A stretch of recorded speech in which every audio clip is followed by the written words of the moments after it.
Shalom. Kita akan mendengarkan renungan 1 Tesalonika pasal 4 ayat 9 sampai ayat 12 yang saya beri judul kasih dan kehormatan. Sebelumnya mari kita bersatu dalam doa. Segala puji dan syukur kami naikkan ke hadapan hadirat-Mu yang kudus ya Tuhan, karena hari ini kami boleh berada dalam keadaan baik dan sehat, dan sebentar lagi kami akan merenungkan firman-Mu. Biarlah kuasa daripada Roh-Mu yang kudus bekerja, agar kami boleh memahaminya dan percaya. Dalam nama Tuhan Yesus Juru Selamat kami. Amin. Bapak, Ibu, Saudara yang dikasihi dan diberkati oleh Tuhan, kehidupan manusia adalah suatu anugerah dari Sang Pencipta. Karena itu, hidup harus disyukuri dan dijalankan dengan baik. Ada orang yang ingin mendapat kasih dari orang lain, tetapi ia sendiri tidak melakukannya. Ada orang yang ingin dihormati, tetapi ia sendiri tidak menjalankan hidup dan sikapnya secara terhormat. Nah, sebagaimana jemaat di Tesalonika telah melakukan hidup dalam kasih mengasihi, orang yang mampu berbuat kasih itu karena Allah telah mengajarkannya kepada orang tersebut. Karena kasih berasal dari Allah. Dalam 1 Yohanes pasal 4 ayat 7 sampai 21 menyatakan bahwa Allah adalah kasih. Barang siapa yang berada dalam kasih, ia tetap berada di dalam Allah dan Allah di dalam dia. Ayat 16b. Jadi siapa yang mampu melakukan kasih mengasihi, berarti Allah ada di dalam dia. Bapak, Ibu, Saudara yang dikasihi dan diberkati oleh Tuhan, ayat 11 dari nas kita hari ini berkata, dan anggaplah sebagai suatu kehormatan untuk hidup tenang, untuk mengurus persoalan-persoalan sendiri dan bekerja dengan tangan, seperti yang telah kami pesankan kepada kamu. Nasihat itu juga berlaku bagi kita.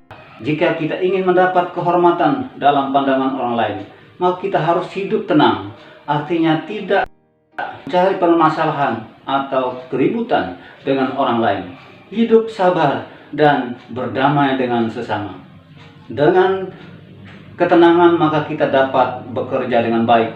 Tidak sibuk dengan ikut campur mengurus persoalan-persoalan orang lain, tetapi kita mengurus persoalan kita sendiri, bekerja dengan tangan kita sendiri. Artinya kita tidak mengharapkan uluran tangan orang lain. Kita tidak tergantung kepada orang lain, tetapi kita berusaha dengan bekerja dengan jerih payah kita sendiri, maka kita akan mendapatkan hasil yang baik. Bapak, Ibu, Saudara yang dikasihi dan diberkati oleh Tuhan, dalam Amsal pasal 3 ayat 3-4 berkata, ingat, janganlah kasih dan setia meninggalkan engkau. Kalungkanlah itu pada lehermu, tuliskanlah itu pada lauh hatimu, maka engkau akan mendapat penghargaan dalam pandangan Allah serta manusia. Melakukan kasih dan dalam segala hal, maka kita dengan sendirinya mendapat kasih dan kehormatan tanpa kita harus memintanya. Kesimpulan dari nas kita hari ini, Bapak, Ibu, Saudara, yaitu 1. Hiduplah dalam kasih mengasihi. Yang kedua, hiduplah dengan tenang dan damai. Yang ketiga, bekerjalah dengan tangan kita sendiri. Dan yang keempat, selalu berdoa dan bersyukur. Kiranya Tuhan memberkati. Mari kita bersatu di dalam doa. Bapa kami yang di surga, kami mengucap syukur atas segala kasih karunia-Mu dan berkat-Mu dalam kehidupan kami. Saat ini kami boleh mendengarkan firman-Mu.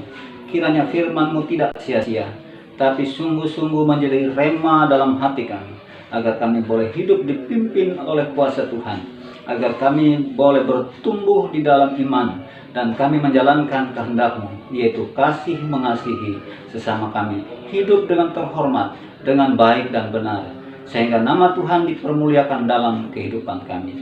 Terpujilah nama-Mu Bapa. Dalam nama Tuhan Yesus Kristus kami berdoa dan mengucap syukur. Amin.